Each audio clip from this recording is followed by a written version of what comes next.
하나님 말씀 함께 봉독하겠습니다.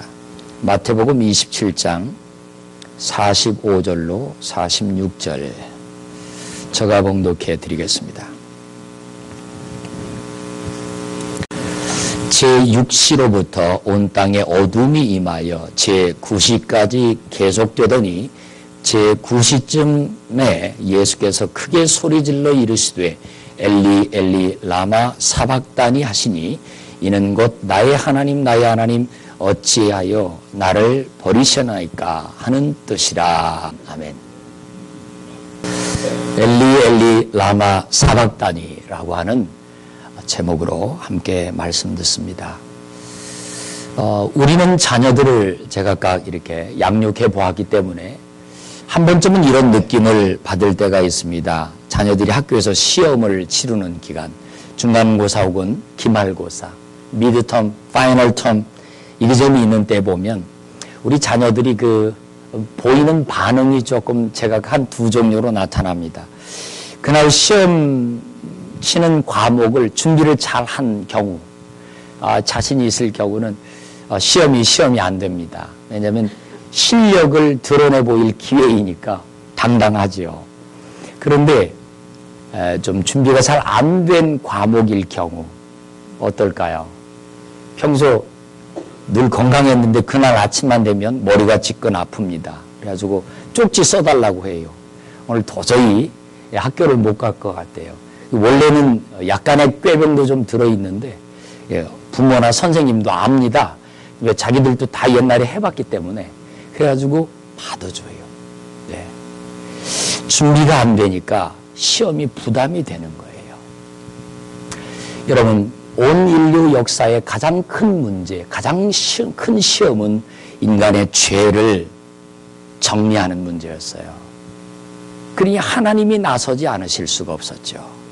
그래서 예수님을 보내셨고, 예수님이 골고다라고 하는 그 십자가에서 온 인류의 문제인 이 절대적인 이 문제 꼭 다루어야 할 이 문제를 십자가에서 다루셨습니다. 그런데 주님은 그 십자가를 다루시기 위해, 그 죄의 문제를 지불하시기 위해 그 시험에 임하는 예수님의 마음가짐은 어땠을까요? 충분히 준비되어 계셨습니다. 주저하지 않았어요. 그분이 그냥 그리로 걸어갑니다. 원수들이 예수님을 찾아 붙잡은 게 아니고 주님이 그곳으로 찾아가셔서 당당하게 시험관 앞에 붙들려 주었어요. 그리고 시험을 거뜬히 치루어 내십니다. 십자가에 달려 계신 6시간 동안 주님은 딱 7마디의 메시지로 십자가의 문제를 전부 다 정리해 주셨어요. 오늘 우리는 4번째 시간입니다.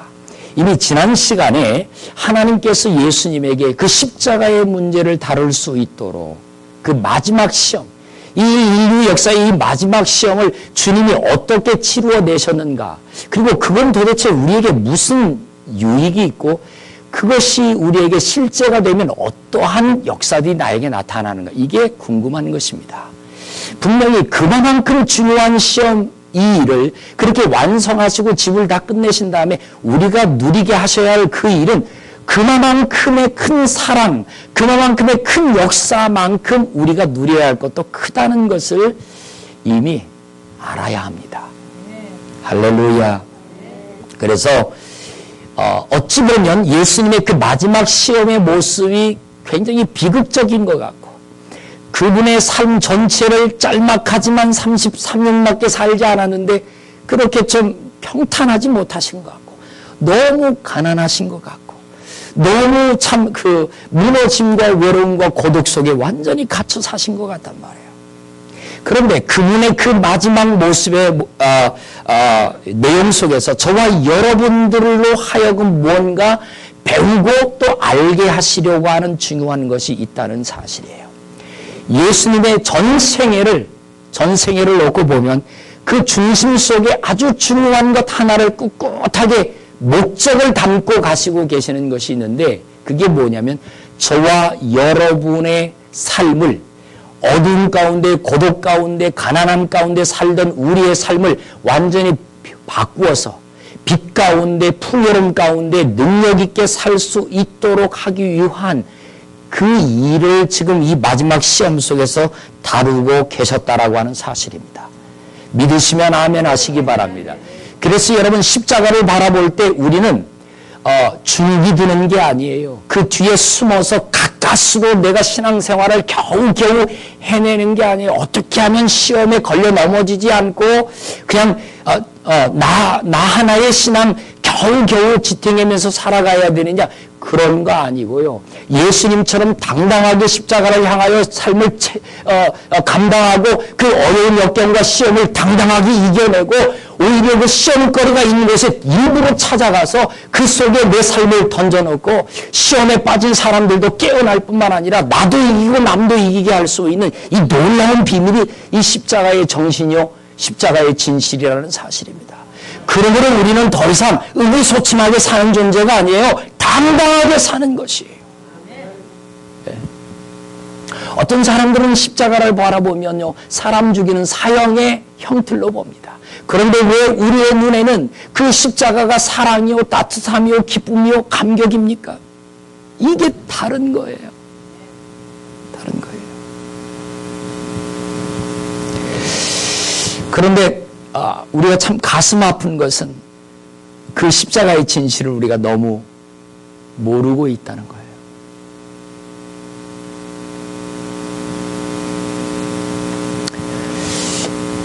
주님이 그렇게 하늘 보좌 두시고 낮아지심,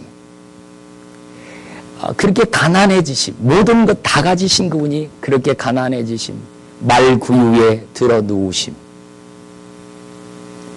나사렛에서 무슨 그런 선한 것이 나겠느냐고 얘기했던 것처럼 그런 가난한 나시린들이 모여 사는 나자레오 마을에서 그저 몫으로 아버지의 기술 물려받아 그저 30년 가까이 그저 평범하게 그렇게 가난하게 살아가시다가 어느 날 지금 이 자리는 가장 비극적인 모습으로 마지막 임종을 치르고 있는 것입니다. 누가 봐도 그분의 마지막이 아름답게 보여지지 않습니다. 그런데 하나님은 이미 다 준비하고 계셨습니다. 이 일이 사람 보기에는 얼마나 비극적이고 처참한 것 같고 형편없어 보이는 모습이지만 그러나 그 속에는 놀라운 게 숨겨져 있었다는 것이죠. 부활의 영광입니다. 그리고 더 기가 막힌 기쁨은 뭐냐면 여러분의 영혼이 어둠 가운데 영원히 살아야 할 그 참 위험한 우리의 인생을 완전히 바꿔서 빛 가운데 살아가면서 여러분이 행복할 모습을 생각하면 주님은 감격 속에 십자가를 짊어지고 있는 거예요.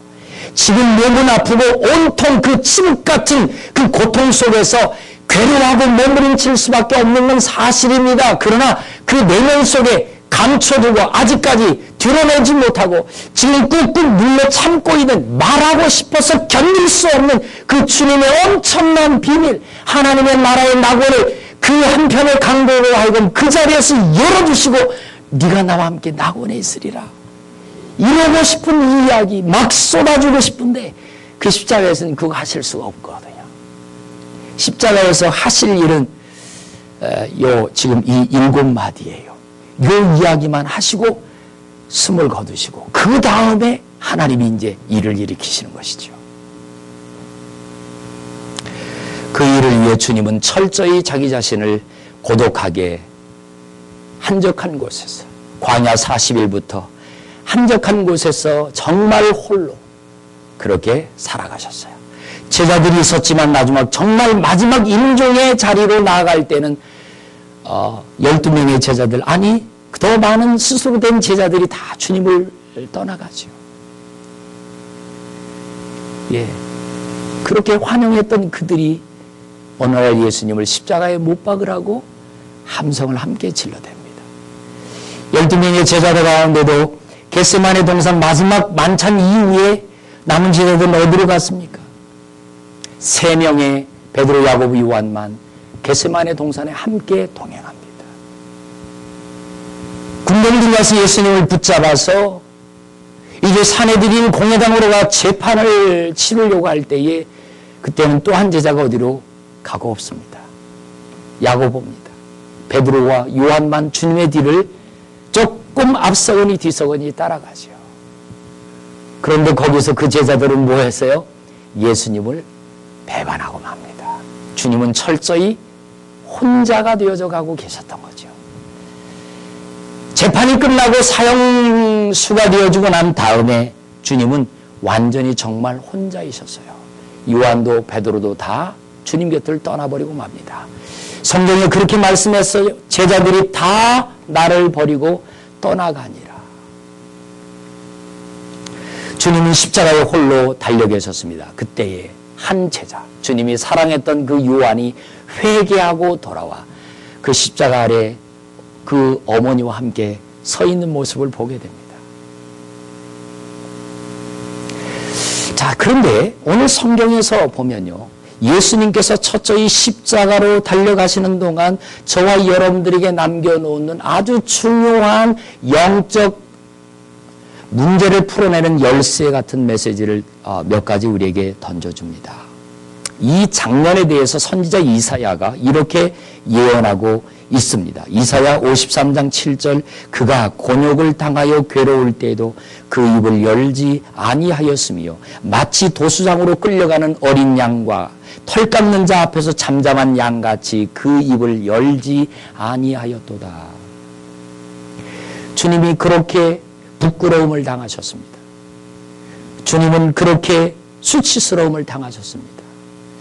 우리를 위해 부끄러움을 당해주셨고 우리의 부끄러움을 가리워주시기 위해서 그분이 자신의 부끄러움을 기꺼이 어떻게 묵묵히 잠잠히 그냥 어린 양이 털 깎는 자 앞에서 털 깎여짐을 당하는 것처럼 묵묵히 그냥 감당하셨다는 것입니다.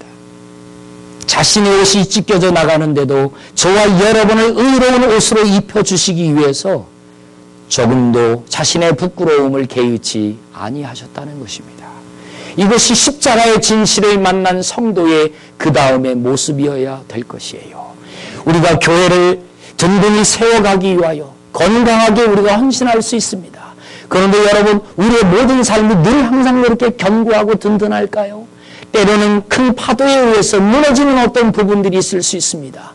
나의 사업도 나의 건강도 때로는 위기를 만날 때가 있습니다. 자, 그럴 때에 그 위기 앞에 내 삶에 들어온 나의 삶에 어떤 부끄러운 부분들이 나타나려고 할 때에 이때 우리가 그 부끄러움을 묵묵히 나의 부끄러움으로 가리워서 그 부끄러움을 강하게 만들어주고 의롭게 세워가고 나는 부끄러워질지라도 묵묵히 잠잠히 감당해내는 것입니다.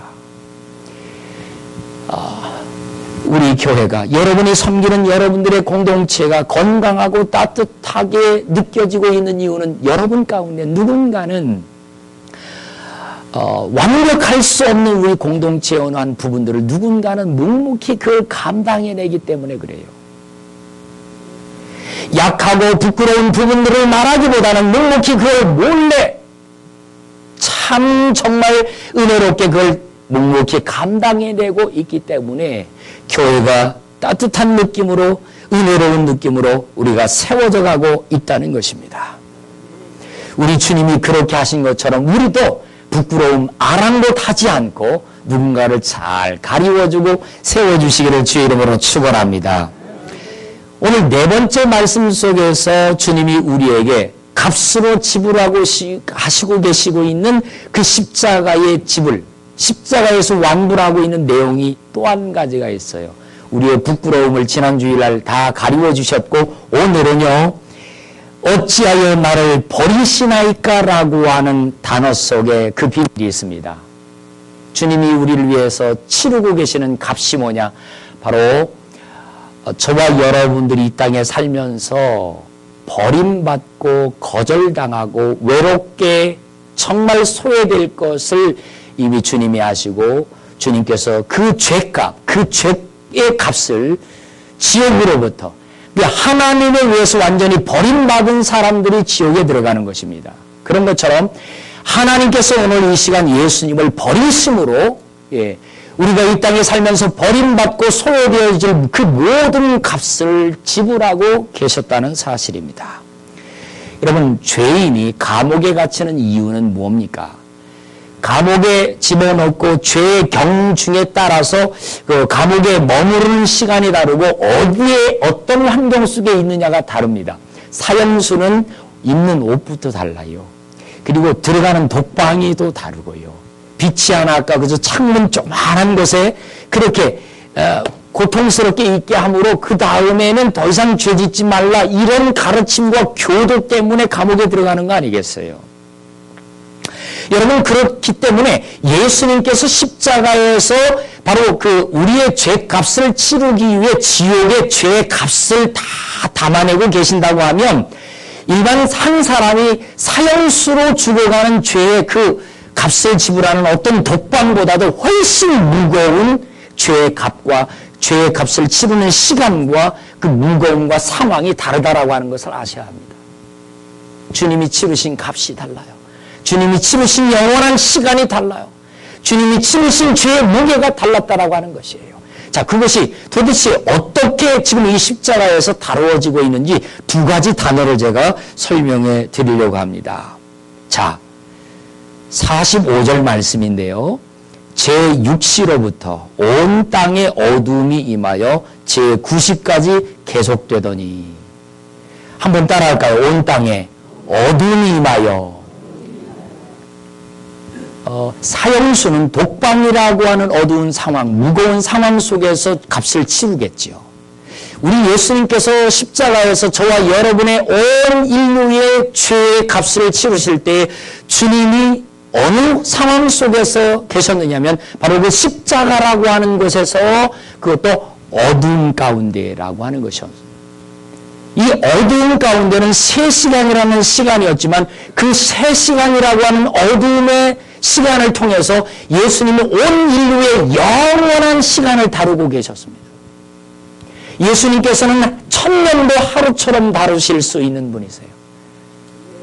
그래서 주님이 십자가에서 우리의 값을 치르시는 그 3시간 동안 그 어둠 가운데 계셨던 이 이야기를 우리가 좀 성경적인 관점에서 이해해 보아야 합니다. 자, 어둠이 무엇을 의미하는가?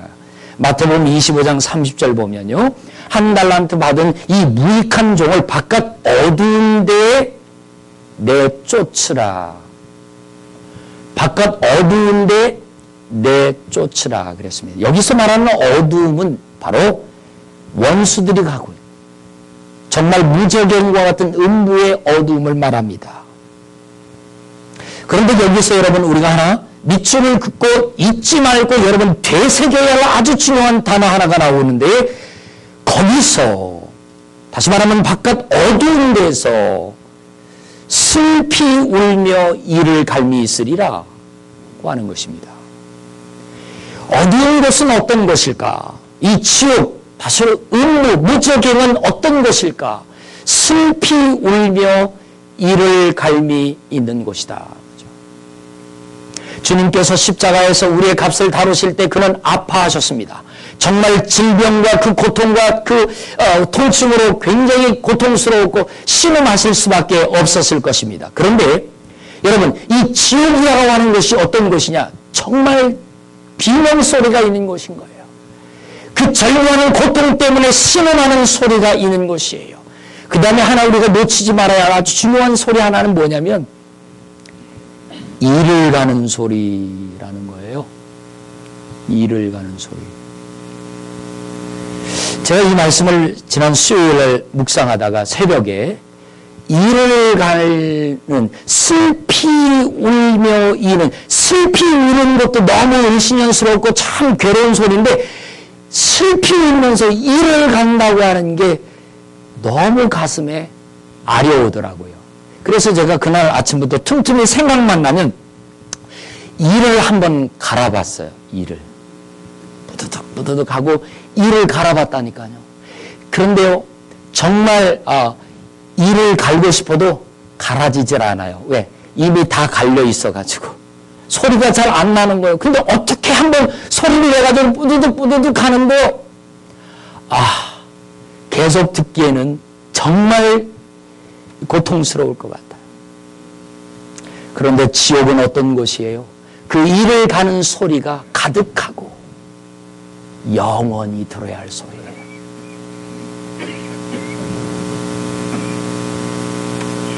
지옥은 가면 안 되는 거예요.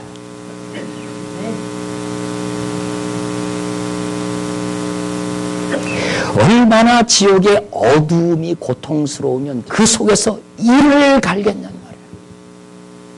말이에요. 예. 어둠에 대한 이야기를 성경적인 관점에서 몇 가지만 좀 소개해 볼게요.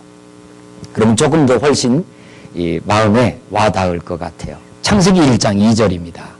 땅이 혼돈하고 공허하며 흑암이 깊음 위에 있고, 땅이 혼돈했던 시절 공중번시 잡은 자가 둘째 하늘로 쫓겨났고 그에 의해서 세상이 장악되었으나 하나님은 여전히 하늘에 계시고, 그런데 쫓겨난 이 어둠의 세력들의 그 자리 찬양을 위하여 하나님의 백성들을 지으셨다라고 얘기합니다. 이사야 선지자의 고백으로 보면, 그래서 인간을 지으시고 인간이 살 수 있는 창조의 세계 우주를 지으실 때 먼저 사단에 의해서 쫓겨나진 이 세상의 모습이 어떠했냐면 공허하고 혼돈하고 흑암이 깊은 위에 있었던 시절이라고 말하고 있습니다. 자, 이때 여호와의 신이 수면을 운행하면서 하나님이 빛을 만드시고 그 다음에 빛이 만들어진 영역만큼 어둠은 물러가고, 그래서 어둠과 빛이 창조가 되어졌습니다.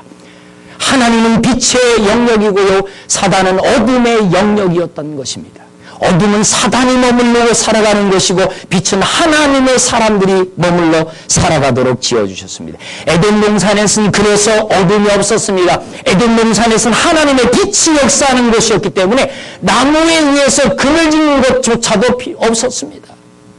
정말 하나님에 의해서 빛으로 꽉 들어차 있는 아름다운 곳이 빛이 있는 에덴 동산이었다는 사실이죠.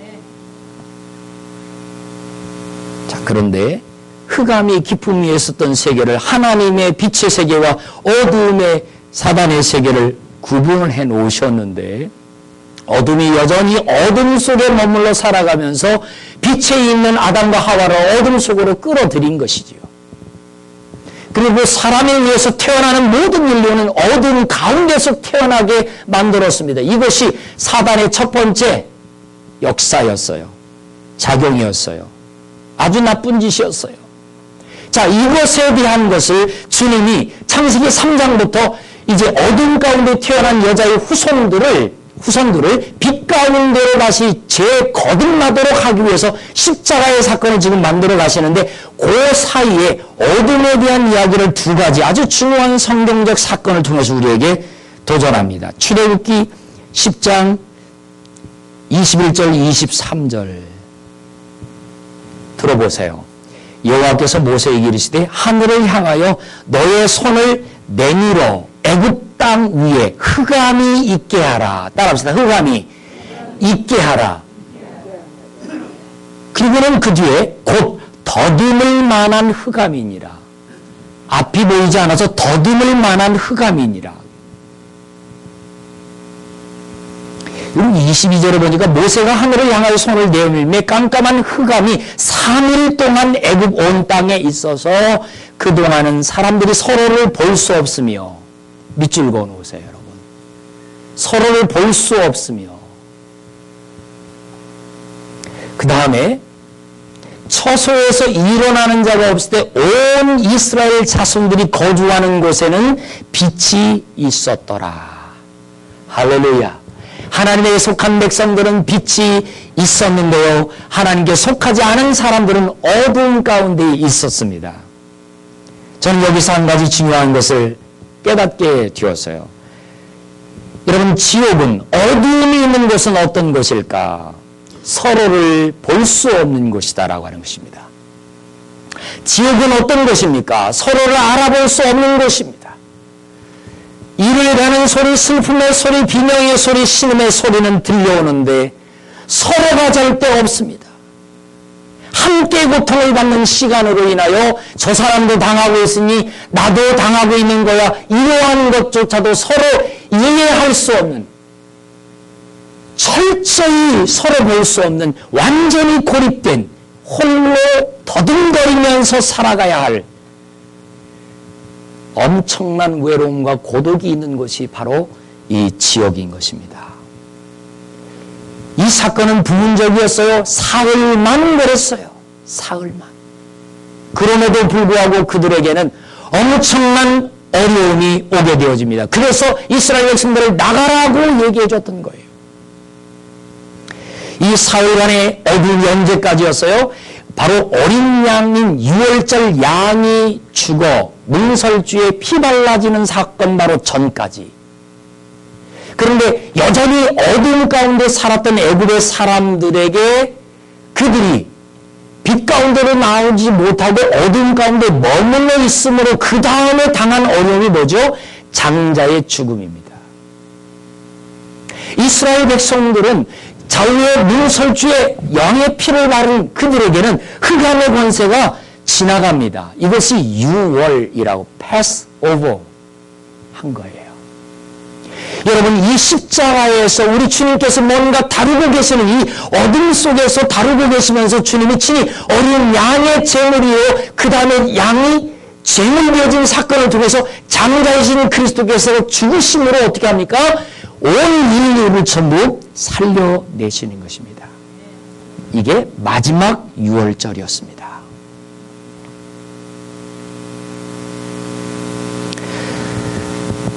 온 이스라엘 자손이 거주하는 곳에는 빛이 있었더라.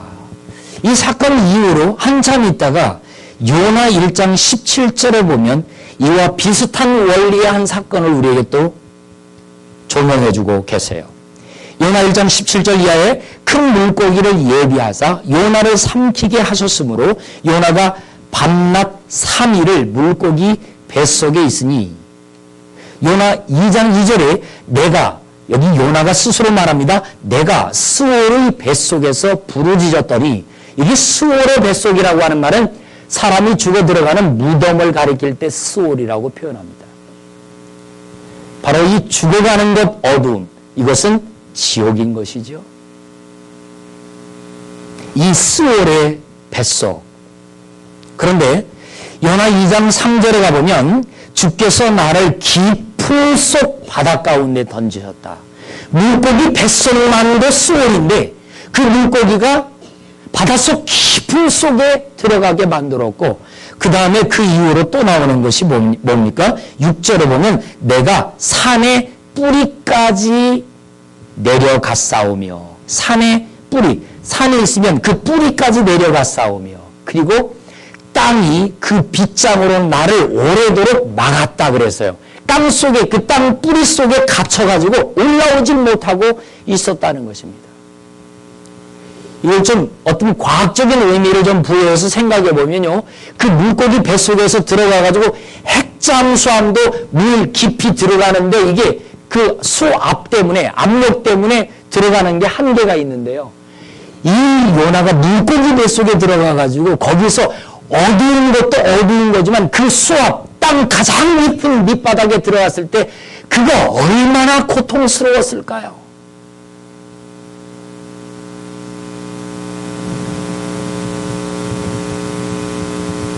그런데요, 이 요나에게 회복이 옵니다. 사흘 밤낮을 거기 있다가 물고기 속에 있다가 나중에 회복이 옵니다. 자, 어떻게 회복이 되어지기 시작하느냐면 요나 2장 6절 나의 하나님 여호와여 부르짖기 시작했어요. 여러분, 고통이 오면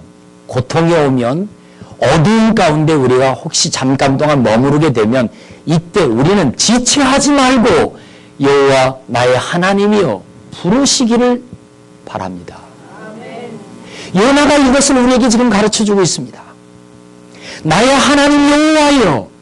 그리고는 그 뒤로 보니까 나는 감사하는 목소리로 주께 예배를 드리며 나의 서원을 주께 갚겠나이다. 구원은 여호와에게 속하였나이다. 이렇게 고백했습니다. 그거였어요. 이 어둠이 오는 이유, 이 흑암의 고통이 오는 이유, 이 통증과 아픔이 오는 이유, 그 이유는 바로 여러분 안에 잠들어 있는 그 요나의 영성을 깨우기 위한, 여호와는 오직 나의 구원이시다라고 하는 그 고백을 깨우기 위한, 하나님께 드려야 할 거룩한 예배를 깨우기 위한 그러한 하나님의 목소리, 하나님의 역경, 이 고난은 하나님의 음성이었던 거예요. 요나가 그걸 깨닫고 난 다음에 어떻게 합니까? 그렇게 고백을 했더니 여호와께서 요나 2장 10절에 여호와께서 그 물고기에게 말씀하시는 하심에 요나를 육지에 토하여 내니라 그랬어요. 그래서 요나의 표적밖에는 보여줄 표적이 이제는 없다는 겁니다. 여러분, 진정한 건강한 표적은 여러분 누군가가 회개할 때입니다. 여러분, 요나, 물고기는 더 이상 요나를 품을 수 없었습니다. 물고기 뱃속은 어두움인데 요나는 이미 마음에 뭐가 왔어요? 흐름요, 빛이 와버린 거거든요. 이 어둠이 만약에 그 빛을 계속 품고 동그란 어떠한 밀폐된 공간에 빛을 품어가지고 끌어안으려고 하면 어떤 일이 벌어질까요? 그 밀폐된 공간이 폭발하고 말 것입니다. 왜? 빛과 어둠은 함께 있을 수 없으니까. 그러므로 여러분, 중요한 것은 우리가 빛을 품으면, 은혜를 품으면 어두움이 여러분을 계속 붙들을 수가 없다는 거예요. 걱정할 일이 아니다고 말이에요. 문제는 내가 빛을 품느냐, 내가 회개하느냐, 그것이 문제인 것입니다.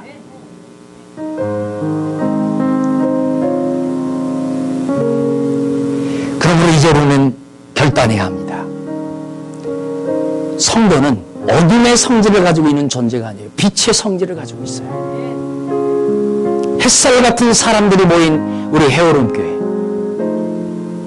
그렇기에 여러분들이 따뜻한 사람들이 되어가고 있는 거예요. 어찌하여 나를 버리시나이까? 주님이 버려지셨어요. 십자가로 가면서 마지막 임종 직전에는 아버지에게조차도 버려집니다. 원래는 그렇지 않았어요. 원래는 여러분 성경에 보니까 시편 22편 1절에 내 하나님이여 내 하나님이여 어찌 나를 버리셨나이까? 어찌 나를 멀리하여 돕지 아니하옵시며 내 신음하는 소리를 듣지 아니하시나이까? 여러분, 지옥은 내 소리를 듣지 않으니까 하나님께 기도하는 소리가 하나님께 들려지지 않는 거예요. 지옥에서 부르짖는 기도는 하나님께 응답되지 않습니다. 하나님이 들을 수가 없어요. 나를 하나님에게 버림받은 존재는 아무리 기도해도 응답받을 수가 없습니다. 그러면 하나님께 버림받은 자가 하나님께 기도함으로 응답되어지려면 먼저 뭘 해야 되느냐? 그 버림받은 그가 나의 하나님이요 라고 하는 요나가 회개하고 그 마음속에 빛이 들어오는 것처럼요, 용서를 구하고 용서받을 때에 그가 빛 가운데로 나와 하나님의 응답이 시작되어진다는 사실입니다. 지옥은 신음소리조차도 서로에게 들려오지 않습니다. 더불어가 없습니다. 양보가 없습니다. 서로가 없습니다. 버림받은 사람이 가는 것입니다. 하나님이 여러분을 절대 버리지 않으셨습니다. 여러분, 우리 주위에 있는 사람은 아직도 하나님을 알지 못하는 이유는 그들이 하나님을 거절하고 있기 때문인 것입니다.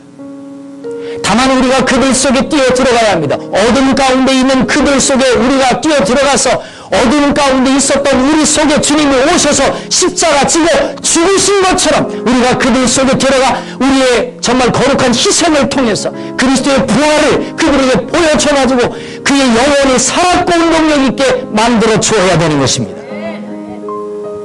요한복음 16장 32절 보라 너희가 다 각각 제 곳으로 흩어지고 나를 혼자 둘 때가 오나니 벌써 왔도다.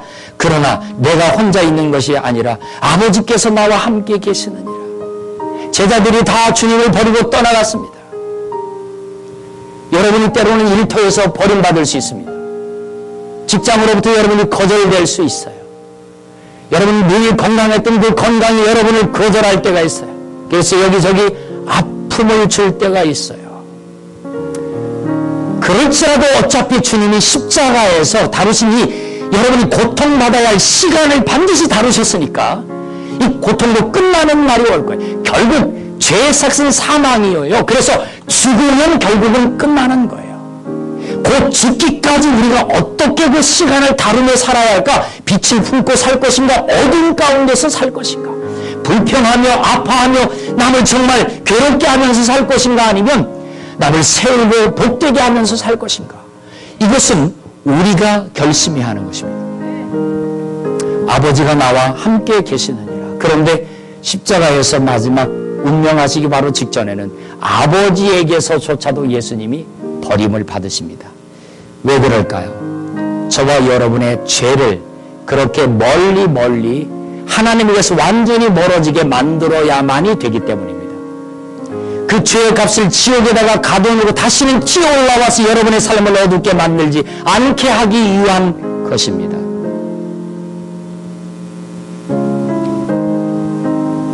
나의 하나님 어찌하여 나를 버리시나이까. 그래서 우리는 이제 이런 결심이 있습니다. 나로 인하여 언제나 늘 항상 누군가는 따뜻하게 하리라. 빛의 성질처럼요. 빛의 성질처럼. 이 말씀을 묵상하는 중에 생각났던 한 사건이 기억났어요. 2010년도 8월 5일 날 칠레 산호세라고 하는 광산 갱도가 무너지는 사건이었습니다. 그때 그 700m 지하에 갇혔었던 33명의 광부들의 사진입니다. 그런데 이들 모두가 결국은 69일 만에 다 구출됐습니다.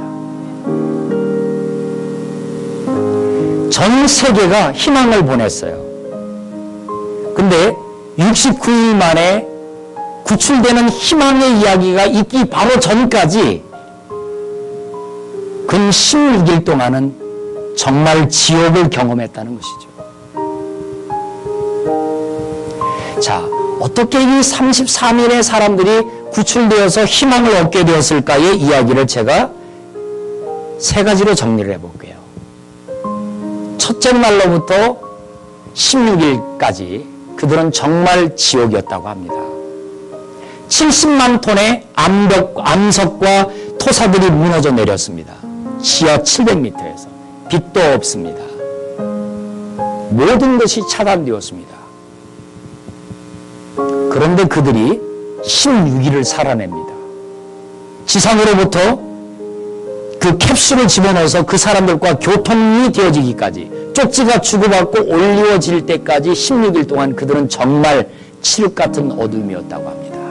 그런데 어떻게 그들이 살 수 있었을까요? 저 글이 지나가는데 제 눈에 탁 하고 띄는 말이 있는데 그게 뭐냐면 함께 있었다는 것입니다. 더듬거리며 보이지 않는 그런 칠흑 같은 어둠 속에 그래도 그들의 소리, 말소리, 알아들을 수 있는 서로의 교통의 소리, 대화할 수 있는 소리, 그 칠흑 같은 어둠 속에서 동료들의 소리가 들려오니까 17일 동안은 살아낼 수 있더라는 것입니다. 야, 그거였어요. 반대로 그렇다면 지옥은 알아들을 수 없는 소리, 교통할 수 없는 소리, 답답한 소리, 이러이라는 소리 외에는, 처절한 고통과 비명의 소리 외에는 하나도 아름다운 소리가 들려오지 않는 이 지옥. 우리는 가지 않게 되어 다행이지만 내 가족들, 내 자녀들, 내 이웃에 있는 사람들이 혹시 지금 그곳으로 알지 못해서 가고 있는 사람들이 있을 수 있습니다.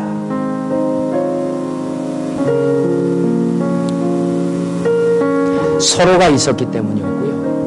근데 서로가 있었지만 그 다음에 계속 그 서로를 다 해결할 수 없었던 것이 있었는데 그것이 그 다음을 뛰어넘게 만들었던 힘은 빛이었다는 것입니다.